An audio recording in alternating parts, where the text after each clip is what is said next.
Eso lo inventó México primero.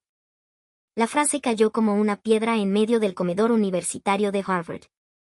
Por unos segundos, nadie movió la cuchara, nadie levantó el vaso, nadie siguió conversando. El ambiente, que hasta hacía un momento estaba lleno de risas, olor a café y murmullos de estudiantes internacionales, se congeló de golpe. Quien había hablado era Rodrigo Salazar, un estudiante mexicano de ingeniería, orgulloso de su país, seguro de cada palabra que salía de su boca. Frente a él estaba Daniel Whitmore, un estudiante estadounidense apasionado por la historia de las invenciones, la cultura mundial y las tecnologías que no siempre aparecen en los grandes titulares. Alrededor de la mesa, varios estudiantes escucharon la frase completa, y no fue una frase cualquiera. Guatemala solo copió. Eso todo el mundo lo sabe. Ahí fue cuando varios se miraron entre sí. Una chica francesa dejó de masticar. Un estudiante colombiano levantó las cejas. Una joven de Corea, que estaba revisando su celular, bajó lentamente la pantalla.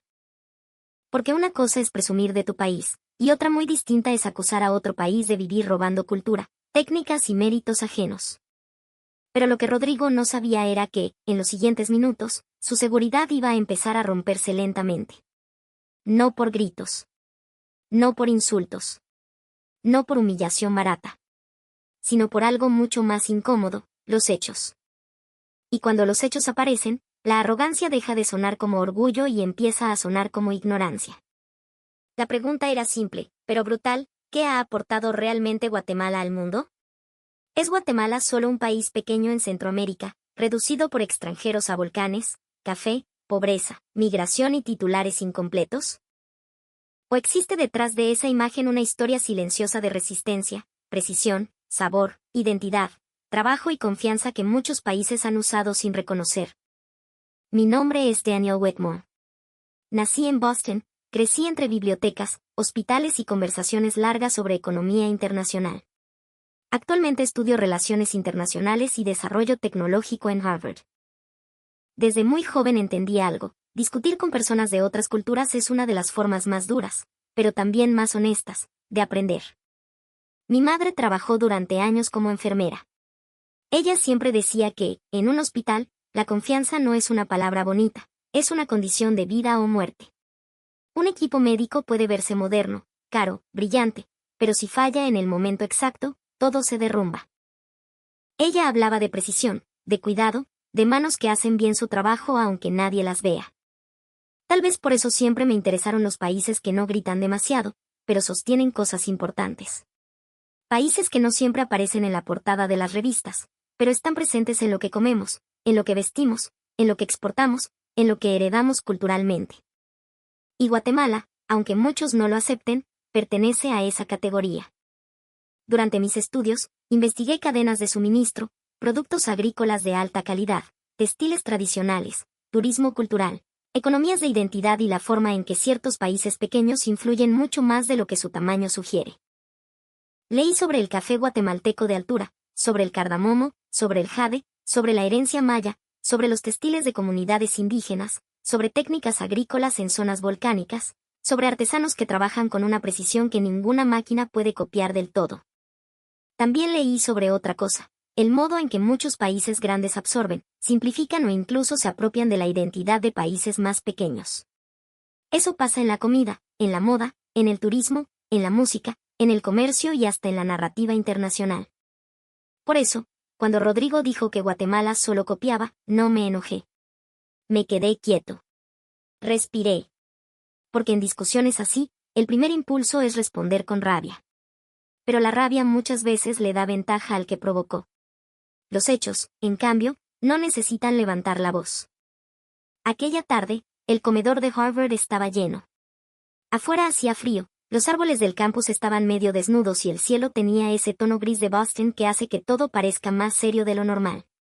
Yo estaba sentado con mi amiga Emily Carter, estudiante de periodismo internacional. Habíamos comprado sopa, café y unos panes que pretendían ser artesanales, aunque cualquiera que haya probado pan dulce guatemalteco sabría que aquello no competía ni de lejos. Rodrigo se sentó con nosotros porque compartíamos una clase sobre comercio global.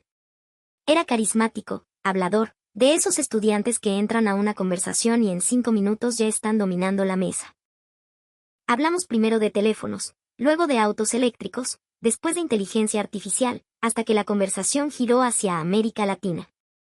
Emily mencionó que estaba preparando un reportaje sobre Centroamérica y que le sorprendía cómo Guatemala aparecía en muchas conversaciones internacionales no solo por migración o política, sino también por café, turismo, textiles, arqueología, gastronomía y cultura viva.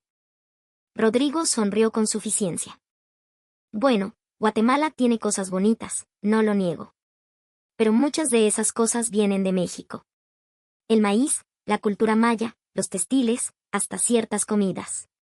Eso lo inventó México primero. Guatemala solo copió. Ahí fue cuando el aire cambió. Emily abrió los ojos y me miró como diciendo, ¿vas a contestar o dejamos que esto explote? Yo dejé la cuchara sobre la bandeja y pregunté con calma. Cuando dices que México lo inventó primero, ¿a qué te refieres exactamente? ¿Al maíz, a la cultura maya, a los textiles, a la comida o a la identidad mesoamericana completa? Rodrigo sonrió, todavía confiado. A todo un poco. En México eso se sabe. Guatemala comparte cosas porque estuvo cerca, pero el origen fuerte está en México. Guatemala es como una versión pequeña. Algunos estudiantes alrededor hicieron una mueca. No porque estuvieran de acuerdo o en contra, sino porque la frase era peligrosa. Llamar a un país una versión pequeña de otro es una forma elegante de borrarlo. Emily levantó una mano como si estuviera moderando un debate. Perfecto. Entonces hagamos esto bien. Nada de gritos. Nada de nacionalismo barato. Datos, contexto y argumentos. Rodrigo aceptó. Claro. A mí me encantan los datos. Yo sonreí. Ese tipo de confianza suele durar poco cuando la conversación deja de ser propaganda y entra en la historia real. Empecé con algo básico. Primero, hablemos de la civilización maya. Reducir la herencia maya a un solo país moderno es un error enorme. La civilización maya se desarrolló en una región amplia que incluye Guatemala, México, Belice, Honduras y El Salvador. Pero si hablamos de centros mayas fundamentales, Guatemala no es un apéndice. Guatemala es uno de los corazones más profundos de esa civilización. Rodrigo quiso interrumpir, pero levanté la mano suavemente. Tikal, El Mirador, Oaxactún, Yaxá, Quiriguá, ¿te suenan?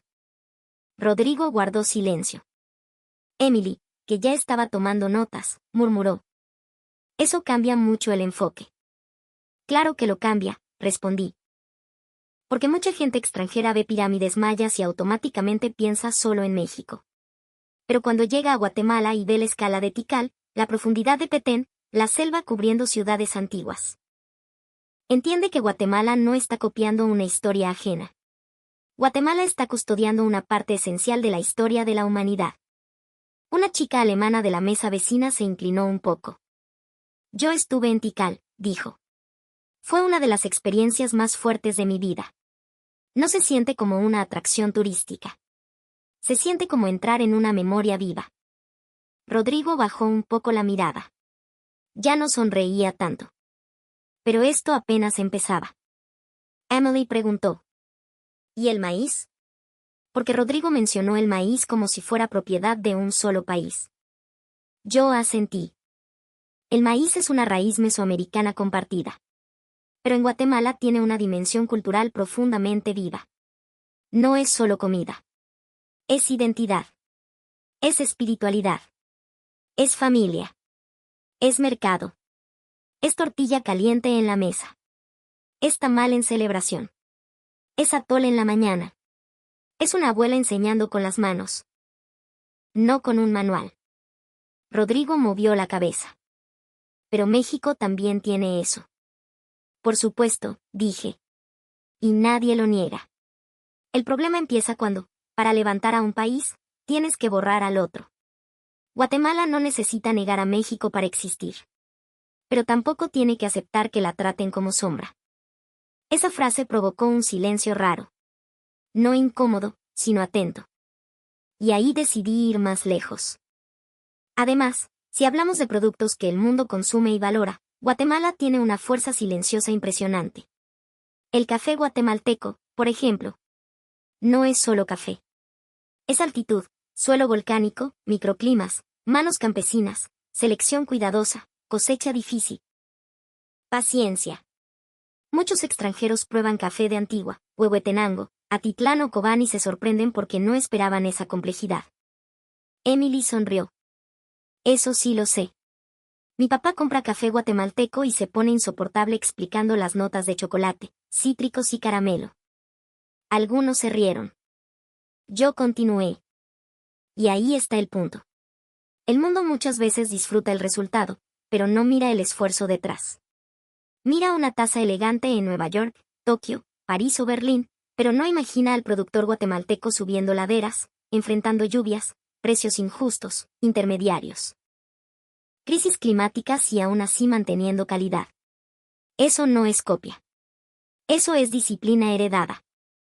Rodrigo cruzó los brazos.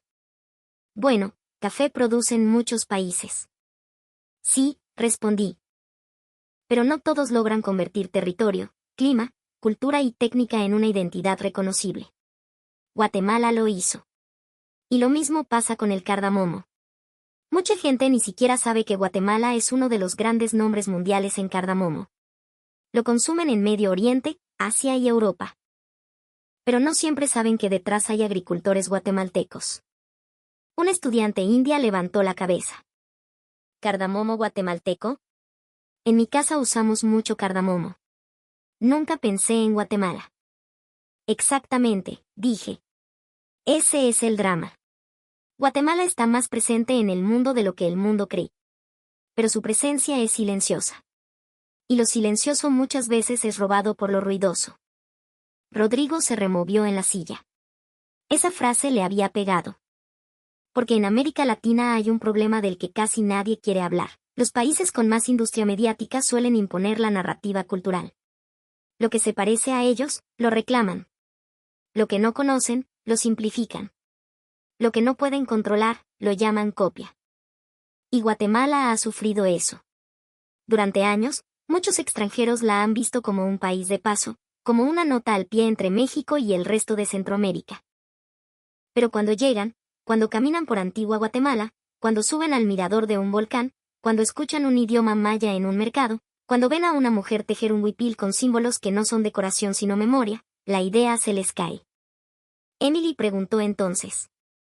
¿Y los textiles? Porque ahí también hay mucha confusión internacional. Yo miré a Rodrigo. Este tema es delicado. Los textiles guatemaltecos no son simples telas coloridas para turistas. Muchos huipiles, cortes y tejidos tienen patrones vinculados a comunidades específicas, historia familiar, cosmovisión y pertenencia. No son disfraces. No son souvenirs vacíos. Son documentos vivos tejidos con hilo. Una estudiante francesa intervino. Yo vi marcas europeas usando diseños parecidos sin explicar nada del origen. Eso pasa mucho, dije. Y ahí está la contradicción. A veces el mundo llama artesanía bonita a lo que en realidad es propiedad cultural. Pero cuando una gran marca lo usa en una pasarela, de pronto lo llaman inspiración. Guatemala ha visto como su estética, su color, su simbolismo y su trabajo manual aparecen en mercados internacionales sin reconocimiento justo. Rodrigo suspiró. Pero eso también pasa con México. Sí, respondí. Y debería indignarnos en ambos casos. Pero si a México le molesta que le copien, entonces México también debería entender por qué a Guatemala le molesta que la borren. Emily dejó la pluma sobre la mesa. Eso estuvo fuerte. Y lo era. Porque el debate ya no era sobre quién gritaba más fuerte. Era sobre quien estaba dispuesto a reconocer lo que no le enseñaron. Rodrigo miró su café. Tal vez fui demasiado general. Tal vez, dije con calma. Pero no eres el único. Muchos extranjeros hacen lo mismo. Ven Guatemala como algo pequeño porque nunca les contaron su profundidad. Y cuando un país pequeño no controla su narrativa, otros hablan por él. Afuera, el viento golpeaba los ventanales del comedor. Dentro, el ruido de Harvard seguía, pero nuestra mesa se había convertido en una especie de juicio cultural improvisado. Y, siendo honesto, ese tipo de juicio me parecía necesario. Rodrigo intentó recuperar terreno. Está bien, Acepto que Guatemala tiene historia. Pero en tecnología, industria o desarrollo moderno, ¿qué tanto peso tiene? Porque una cosa es cultura antigua y otra cosa es influencia actual. Algunos estudiantes asintieron. Era una pregunta válida. Yo respondí. Guatemala no compite como una superpotencia tecnológica. Nadie está diciendo eso. Pero hay diferentes formas de influencia. Guatemala tiene una economía de resistencia, de producción agrícola, de manufactura textil, de turismo cultural y de creatividad comunitaria. Su valor no está solo en patentes de laboratorio. Está en algo que muchos países ricos han perdido, continuidad entre tierra, trabajo y cultura. Rodrigo frunció el ceño. Eso suena poético, pero no económico. Al contrario, dije. Es profundamente económico. El mundo actual paga por autenticidad, origen, trazabilidad, experiencias, alimentos especiales, moda con identidad. Turismo con sentido. Guatemala tiene todo eso. El problema es que durante mucho tiempo otros han ganado más contando la historia guatemalteca que los propios guatemaltecos. Emily golpeó suavemente la mesa con el dedo. Eso es cierto en turismo. Muchas agencias venden experiencia maya, sin que las comunidades reciban lo justo. Exacto, respondí. Y ahí es donde Guatemala despierta una reacción fuerte en los extranjeros. Muchos llegan pensando que encontrarán un país pobre y caótico. Pero descubren una sociedad compleja, orgullosa, con heridas profundas, sí. Pero también con una dignidad que incomoda. Porque Guatemala no se vende fácil. Guatemala se revela lentamente. La estudiante alemana volvió a hablar. Yo pensé que Antigua sería solo una ciudad bonita para fotos. Pero cuando vi los volcanes, las iglesias, los mercados, la mezcla de historia colonial y vida actual, sentí que el país tenía muchas capas. Yo asentí.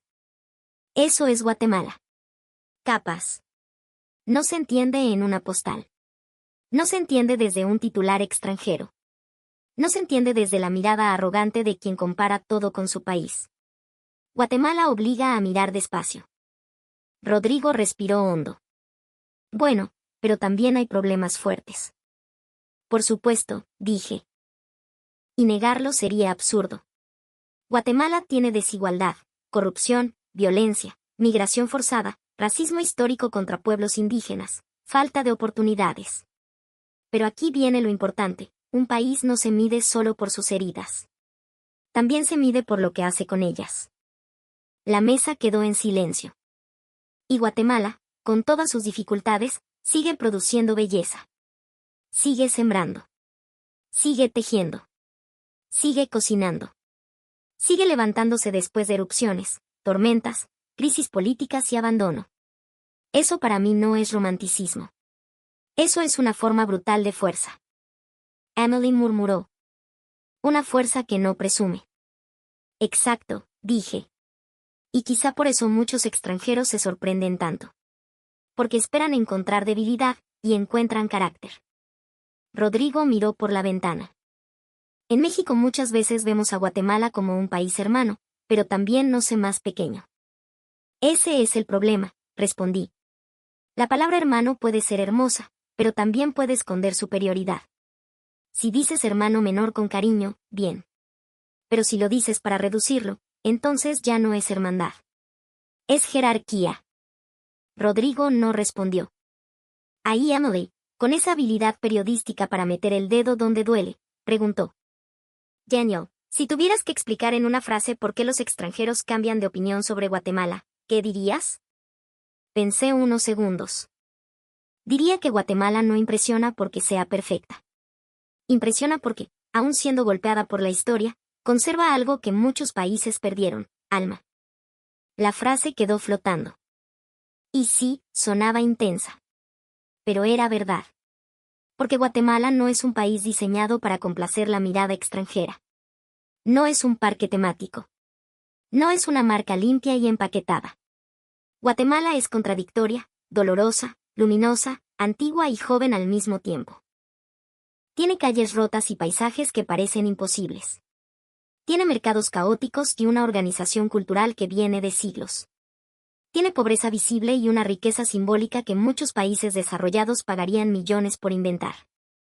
Rodrigo volvió a hablar, esta vez con menos orgullo y más curiosidad.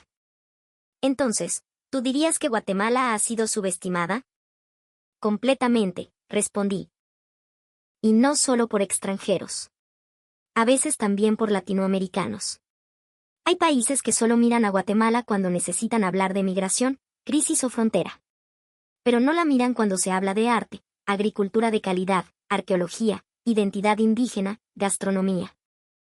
Turismo de profundidad o resistencia comunitaria. Emily preguntó. ¿Gastronomía? Dame ejemplos. Sonreí. Pepián, caquic, jocón, hilachas, tamales colorados, rellenitos, atol de elote, chuchitos, tostadas, panés con recado. Pero no se trata solo de nombres. Se trata de cómo la comida guatemalteca mezcla historia indígena, influencias coloniales, productos locales y memoria familiar. Un extranjero puede probar un plato guatemalteco y pensar, ¿por qué nadie me habló de esto antes? La chica coreana de la mesa cercana intervino tímidamente. Yo probé pepián una vez en Los Ángeles. Pensé que era mexicano, pero la señora me corrigió y me dijo que era guatemalteco. Me dio vergüenza. Y esa vergüenza es útil, dije. Porque muestra lo fácil que el mundo mete todo en la misma bolsa. Si algo tiene maíz, chile o recado, algunos automáticamente dicen México. Pero Centroamérica tiene voces propias. Guatemala tiene una cocina propia. Y reconocer eso no le quita nada a nadie. Al contrario, enriquece a todos. Rodrigo asintió lentamente. Creo que entiendo. El problema no es compartir raíces. El problema es apropiarse del árbol completo. Emily sonrió. Eso sí fue una buena frase. Todos reímos un poco. La tensión empezó a transformarse. Ya no era un combate. Era una conversación real. Y esas son raras, especialmente en universidades donde muchos estudiantes llegan con discursos listos para defender su país como si estuvieran en una guerra. Rodrigo se quedó pensativo.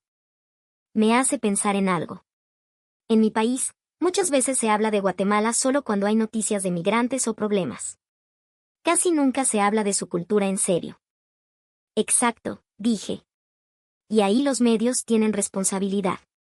Guatemala ha sido narrada demasiado desde la tragedia. Pero ningún país merece ser reducido a su peor titular. Esa frase, lo admito, me salió con más fuerza de la esperada. Porque me molesta profundamente cómo el mundo mira a los países pequeños. Si un país poderoso tiene problemas, se dice que está atravesando una crisis.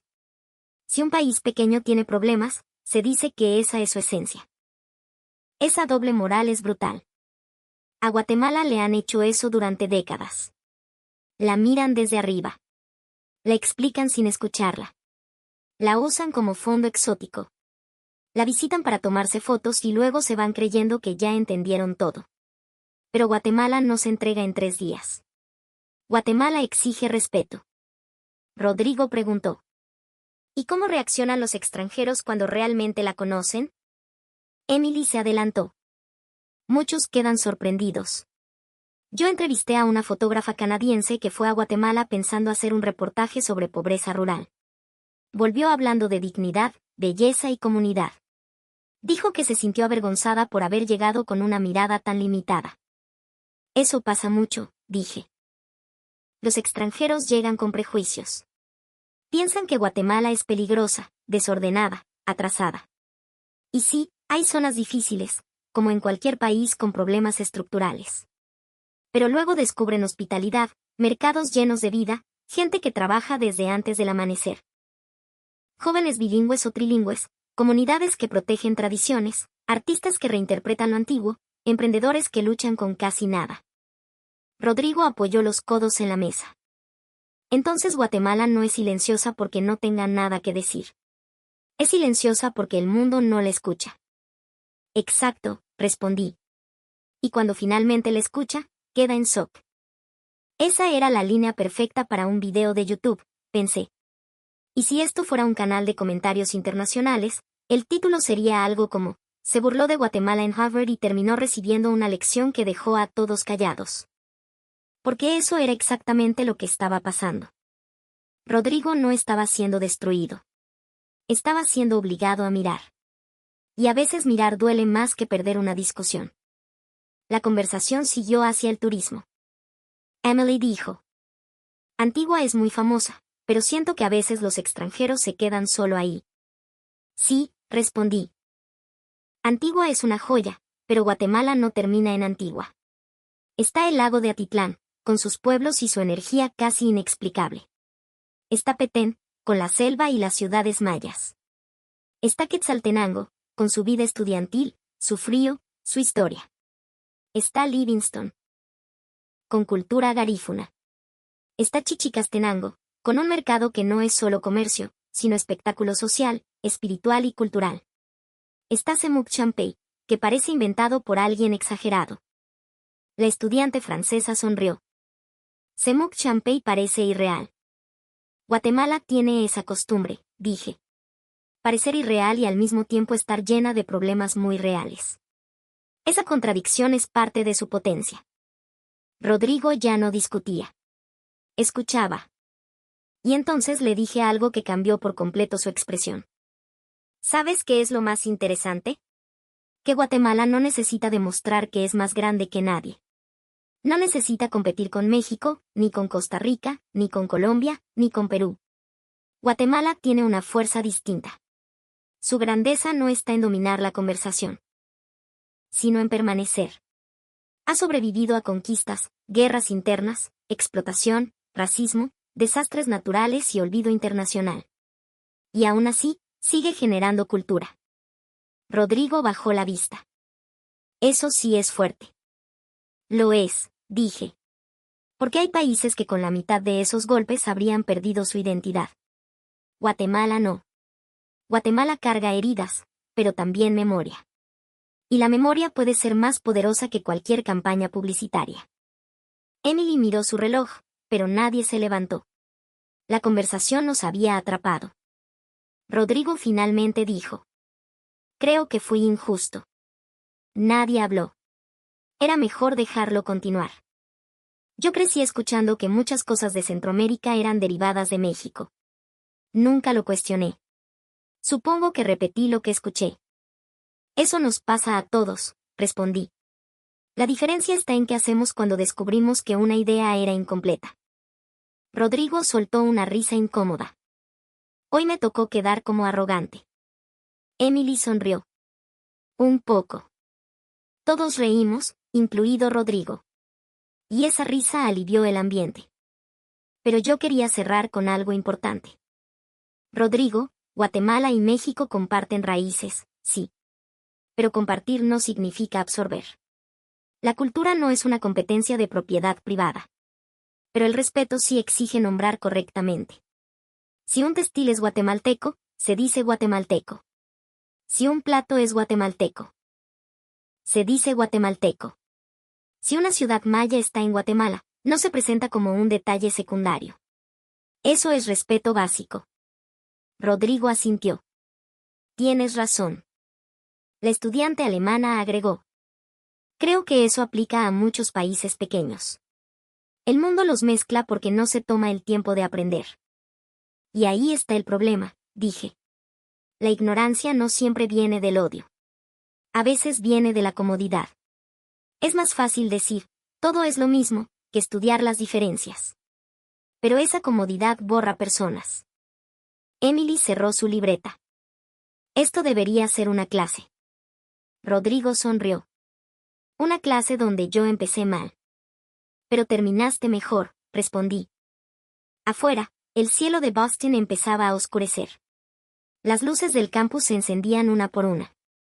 En el comedor, el ruido volvió poco a poco, platos, risas, pasos, conversaciones mezcladas en distintos idiomas. Pero nuestra mesa quedó con una calma distinta. Rodrigo tomó su café, ya frío, y dijo. Entonces, si alguien me pregunta mañana qué aprendí, diré que Guatemala no es una copia. Es una raíz. Emily sonrió. Eso sí merece anotarse. Yo asentí. Guatemala es raíz, puente y memoria. Y quizá por eso tantos extranjeros reaccionan con sorpresa cuando la conocen. Porque esperaban encontrar un país pequeño, y terminan encontrando un mundo entero. Rodrigo se quedó mirando la mesa. Me gustaría visitarla. Hazlo, dije. Pero no vayas solo a tomar fotos. Ve a escuchar. Ve a preguntar. Ve a comer sin comparar. Ve a caminar sin creerte superior. Guatemala se entiende mejor cuando uno deja de actuar como juez y empieza a comportarse como invitado. Emily rió. Eso aplica para todos los turistas del mundo. Especialmente para los que llegan creyendo que ya saben, dije. La conversación terminó sin aplausos, sin gritos, sin una victoria teatral. Pero algo había cambiado. Rodrigo, que al inicio había reducido a Guatemala a una copia, ahora hablaba de visitarla con respeto. Los estudiantes alrededor, que al principio escuchaban por morbo, terminaron haciendo preguntas reales. Y yo entendí una vez más que la defensa de un país no siempre necesita rabia. A veces necesita memoria, precisión y una voz firme. Porque Guatemala no es perfecta. Ningún guatemalteco serio diría eso. Pero precisamente ahí está su poder narrativo, no necesita perfección para ser admirable. Su valor está en seguir de pie. En conservar idiomas, tejidos, sabores, montañas, mercados, ceremonias, café, maíz, historias, familias y dignidad en medio de condiciones que muchas veces han sido injustas. Y esa es la parte que el mundo no entiende hasta que la ve de cerca. Los extranjeros llegan con miedo y se van con preguntas. Llegan con estereotipos y se van con respeto. Llegan pensando que Guatemala es un país pequeño y se van sintiendo que apenas tocaron la superficie de algo enorme. Por eso, cuando alguien dice que Guatemala solo copia, la respuesta no debe ser un insulto. La respuesta debe ser una pregunta. ¿De verdad conoces Guatemala, o solo conoces la versión incompleta que alguien te contó? Porque quien ha visto el amanecer sobre los volcanes, quien ha caminado por un mercado lleno de colores que no son decoración sino identidad, quien ha probado una tortilla recién salida del comal, quien ha escuchado una lengua maya viva en pleno siglo XXI.